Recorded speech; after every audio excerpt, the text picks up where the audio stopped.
Hello. এতক্ষণ লাগে আসতে? উফ, এত অধৈর্য কেন তুমি? তোর জন্য। আচ্ছা, খেয়েছো? না, না খেয়ে এখনো বসে আছো? খেয়েছি। নুডলস? হুম। তুমি তাড়াতাড়ি চলে আসো। আসবো। কখন ঘুমাবে? ঘুমাবো না। কেন? চোখ বন্ধ করলে তোমাকে দেখতে পাই। তাহলে তো ভালোই, আমাকে দেখতে দেখতে ঘুমিয়ে যাও। ঘুমিয়েও শান্তি নেই। কেন? আমার স্বপ্নেও তোমার বিচরণ। হঠাৎ তুমি বলছো যে? তোমাকে তুমি রাখার অনুভূতিটা না আলাদা একটা শান্তি দেয়। আচ্ছা, আমাদের এই সম্পর্ক যদি কেউ মেনে না নেয়? এত চিন্তা করো না। যদি কখনো আমাকে আর পরিবার থেকে যে কোনো একটা বেছে নিতে বলে, পারবে? কেন পারবো না? কাকে চাইবে তখন, আমি না পরিবার? যদি পরিবারের বাধ্য সন্তান হয়ে পরিবারের বেছে নেয়, তাহলে হয়তো শুধু পরিবারটাই পাবো। সেখানে ভালোবাসা থাকবে না, থাকবে শুধু জোর করে চাপিয়ে দেওয়া একটা দায়িত্ব, যেটা হয়তো পালন করে যাব মৃত্যুর আগ পর্যন্ত, কিন্তু সুখী হতে পারবো না। আর যদি ভালোবাসাকে গুরুত্ব দাও তাহলে? জীবনে ভালো থাকার জন্য টাকার চেয়েও ভালোবাসার ভূমিকা অপরিসীম। যদি পরিবার ছেলে ভালোবাসার হাত ধরি, তাহলে আমি ভালো থাকবো। এক সময় না সময় পরিবারও মেনে নিবে। আমার খুব ভয় করছে। তোকেই ফালতু চিন্তা মাথায় রাখতে হবে না। শুধু মনে রাখিস, এই মাহির চৌধুরীর জীবনে একমাত্র নারী শুধু মেঘা চৌধুরী। মাহির ভাই। চুপচাপ শুয়ে ঘুমা, আর একদম উল্টাপাল্টা চিন্তা মাথায় আনলে খবর আছে তোর। সামনে তোর পরীক্ষা, ভালো করে পড়াশোনা কর, বাকি সব আমি সামলে নেব। আমি তোমাকে হারাতে দেব না মাহির ভাই। ঘুমাতে বলেছি না? আচ্ছা, গুড নাইট। কিন্তু ফোন কাটবি না। কেন? ফোন এইভাবেই পাশে রেখে ঘুমা। তুমি না ঘুমিয়ে বসে থাকবে? সে চিন্তা তোকে করতে হবে না। তোমাকে আবদ্ধ হওয়া আমার এই মন নিজেকে না বুঝলেও তোমাকে বুঝে সারাক্ষণ। তোর কথা ভাবার জন্য আমি সারা জীবন আছি। এখন ঘুমা, অনেক রাত হয়েছে। আচ্ছা, গুড নাইট। Good night. সকালে। Good morning my life. তুমি ম্যাম। সত্যি সত্যি না ঘুমিয়ে সারা রাত জেগেছিলে? তোর ঘুম জড়ানো কণ্ঠস্বর শোনার লোকটা সামলাতে পারিনি। এত কেন পাগল তুমি? জানি, তবে তোর জন্য পাগলামি করতে ভালো লাগে। আমি কি এত ভালোবাসা পাওয়ার যোগ্য? তোর যোগ্যতা দেখে তোকে ভালোবাসিনি, তোর নিষ্পাপ পবিত্র মনের প্রেমে পড়েছে এই মাহির।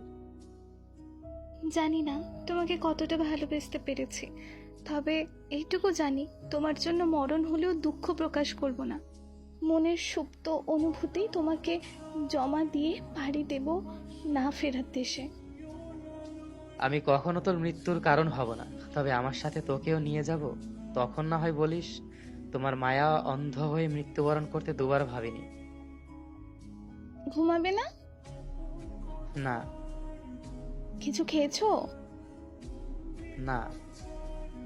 রাতে শুধু একটু নুডলস খেয়েছো, তার উপর সারা রাত জেগে আছো, খিদে পাইনি? পেয়েছে তো। তো খাওনি কেন? মনোযোগ নষ্ট হবে তাই। কিসের? তোমার হার্টবিটের একটা শব্দ মিস করতে চাইনি। মাহির ভাই। জানিস মেঘা, কি? তোর প্রতিটা নিঃশ্বাসে আমি আমার অস্তিত্ব খুঁজে পাই। আমার নিঃশ্বাস যেমন তোমার নামে চলে, তেমন তোমার নামেই বন্ধ হয়। তোর অস্তিত্ব চলমান, এইটাকে কোনো দিন থামতে দেব না। যদি কোনোদিন তোমাকে তোমার মৃত্যু আবদার করি? লিখবো তোর ওই হাতে আমি আমার মরণ। পাওয়া না পাওয়ার ভিড়ে কলুষিত এই যে তোমার ভালোবাসায় পরিপূর্ণ। তোর শূন্যতার মাঝে আমি একমাত্র সংখ্যা, তোর পূর্ণতার খাতায়। তবু কেন এত ভয় বলো তোমাকে হারাবার? ভয়কে জয় করতে শিখো, না হলে জীবন যুদ্ধে পরাজিত হবে। আমাকে জয় করতে পারবে না। সেটা তো অনেক আগেই করেছি। যদি বাধা আসে? অতিক্রম করার সাহস এই মাহির চৌধুরী রাখে। যদি তৃতীয় ব্যক্তি আসে? এই মনের দরজায় মেঘা নামে শক্ত ভালোবাসার তালা দেওয়া, চাইলেও কেউ আসতে পারবে না। যদি কোনোদিন সেই তালা ভেঙে কেউ ঢুকে যায়? তাহলে তোর হাতে বিষ পান করব। সেটা আমি করাতে পারবো না। তাহলে নিজের পরাজয় স্বীকার করে ব্যর্থ প্রেমিক হয়ে হারিয়ে যাব। দেব না হারাতে। কলেজ নেই আছে। তো রেডি না হয়ে কান্নাকাটি করছিস কেন? তুমি করাচ্ছ।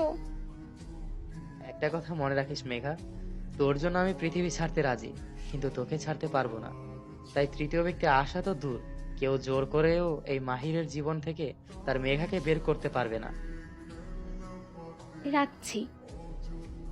কান্না বন্ধ কর, মাথা ব্যথা করবে। চা খেলে ঠিক হয়ে যাবে। মানে এই চায়ের মধ্যে কি আছে? মাথা ব্যথার ওষুধ। তোর কাছে এইসব অদ্ভুত জিনিস?